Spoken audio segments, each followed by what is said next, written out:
Welcome back to Catalyst University. My name is Kevin Tokoph, and in this video, we're going to be continuing our discussion of the intermediate load long duration stretches by looking at one that is specific for improving knee flexion range of motion.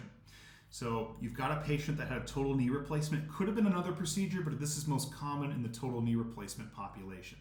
There's some kind of complication, doesn't matter what it is, and now they've got really significant stiffness in the knee. There's scar tissue that's built up, and let's say that knee flexion is dramatically limited. They're not able to bend their knee very well without stiffness or pain. So to avoid the manipulation under anesthesia, we got to get that knee flexion range up. And so the way we do that is with what's called a gravity-assisted wall heel slide stretch. Okay? This will make more sense in just a minute. But before we ever engage in that stretch, we need to understand a few things. The whole purpose of doing these intermediate load long duration stretches is to break through scar tissue. You've probably heard of a low load long duration stretch. Those are for stretching muscles. Muscles are easier to stretch than scar tissue is, and actually we want to break scar tissue. So low load is going to be sufficient for muscles, but in order to break through scar tissue, we've got to use more force. So this is going to be intermediate load long duration stretches, usually for at least 5 minutes. And you also want to make sure you educate the patient. You're going to have better results with these type of stretches if the patient is aware of the purpose and also what to expect during the stretch. So first of all, the stretch may be painful. I have not encountered a single patient that we've applied this to where it is not painful. So it's going to be painful. I just use these words a little softly there, but it's going to hurt. Okay? The person may feel pops in their knee. These pops are good. Okay? This is not like an ACL popping. In fact, if you do a total knee replacement, you no longer have an ACL. You no longer have a meniscus either. Okay? The pops, there's no damage to the knee. You are breaking through scar tissue, which is absolutely necessary. That scar tissue that has accumulated in the knee, that is precluding any further increases in range of motion, and it's making knee movement painful and very stiff. So the whole point of this stretch is to break up that scar tissue and improve, in this case, knee flexion range of motion. So without boring you with the background any further, let's get into a demonstration of the stretch. So to perform this stretch, you're going to need a few things. Number one, you're going to need a wall that is readily accessible where you can put your feet up on it. Obviously, you won't want to use shoes because those could leave some marks on the wall, so do this either barefoot or with your socks on.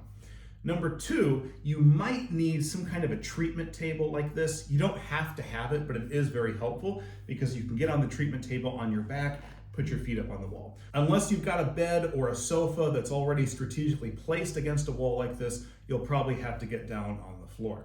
And the third thing you're going to need is some kind of weight to put on your ankle. That is the ankle of the knee that you want to bend more. Ankle weights work great, but if you don't have those, you can always use regular household items like a lunchbox and then just put some weights inside the lunchbox. The key here is that whatever you're putting on the ankle has to have a pretty small strap. I'm not going to want to use this big one because otherwise you'll see in just a minute that the lunchbox will go down to the table and it defeats the purpose of the stretch. So whatever strap you've got on there, you want that strap to be pretty small. Let's get to the stretch. So this right here, this is the stretch position, and this would be the stretch position for the left knee. This is the knee that I want increased flexion range of motion. So I've got the weight, whatever it happens to be, an ankle weight, a lunchbox or bag with weights in it. I've got that around my left ankle. And my foot right here is on the wall. So all I'm going to do is I'm going to allow all my muscles in here to relax. Okay? I want my quads to relax. I actually do want my hamstrings to relax a little bit too. And we're just going to let gravity do the work. Now, important thing here, do some diaphragmatic breathing because this is not a fun stretch, especially when you've got all this scar tissue built up in the knee. It's going to hurt. And most people find this one worse than the extension one. But we want to break through some scar tissue. We want to get some pops because when we break through that scar tissue, that's what's going to give us more range of motion. So in addition to just letting gravity stretch this, what I often tell patients to do is take both of their hands and put it behind the end of their thigh here, kind of where the hamstring tendons are. And just to kind of pull it a little bit, kind of gap the distance between the foot and the wall. And then really relax, and sometimes what will happen is you'll get some pops and that foot will drop some.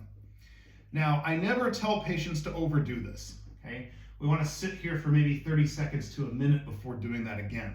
And then once we pass that time, I'm going to pull on my thigh here, kind of let the foot gap a little bit, relax, and let it drop. And you hear pops here, they feel the pops. That is literally scar tissue breaking. Assuming you've got a total knee replacement, at the point in time when this would happen, you're not doing any damage to the pieces inside the knee. You're not doing any damage to the knee itself. You're just busting through scar tissue. And then we'll do that again. Gap this a little bit, let it fall. And it's not going to fall much. It's just going to be little bits. Then we'll allow time for that to equilibrate. And then we'll just repeat that over and over again for the allotted time. Usually on this stretch, I have patients do 2 sets of 5 minutes. So we'll do 5 minutes here, take a break, kind of let this thing come off, even get out of the stretch position, and then once we've rested enough, we'll do it again. We'll let it descend to where the new limit is. Maybe it's down to here now, and then we'll repeat the process. As with the backpack knee extension stretch that we discussed in the previous video, this stretch is super effective at improving knee flexion range of motion.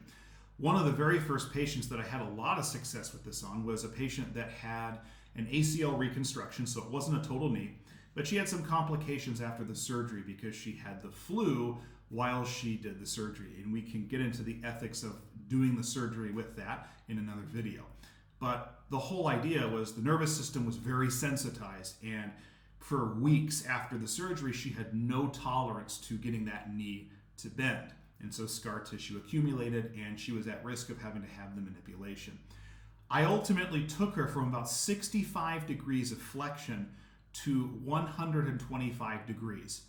And it was all with this stretch. Every time she came in, we busted through scar tissue. So it is a very effective stretch. And in fact, I have also applied this to my own father, who I mentioned in the previous video had some complications with his total knee replacement. And you can see here in the pictures on the left, that's the before. This is the very first treatment session we ever did with this. And on the left there is at the beginning of the first 5 minutes. You can see there on the right, which is the after, really at the very end of that 5 minutes, that there is a noticeable improvement in that knee flexion range of motion. Now, am I going to sit here and tell you that that is going to be permanent? No. You have to do this over and over again. So let's suppose that he got to about 100 degrees of knee flexion at the end of that session. Well, when we do it the next time, I would expect him to get to about 105. After that, maybe about 110, and so on and so forth. And the more that you stretch this, and the more that you break through that scar tissue, the more that this range will become permanent. But, like with the knee extension stretch, we need to reinforce this with some kind of exercise. And the one that I always give is just simple heel slides in the supine position on the back. So it uses the patient's own hamstring muscle, which is good to perform the bending, and it's utilizing that improved range of motion that they just got after doing the stretch. So hopefully this video gave you some good information on this gravity-assisted wall heel slide stretch and how to apply it in a clinical setting. Make sure to like this video, subscribe to my channel, and hit that notification button for notifications for all videos in the future. Thank you so much.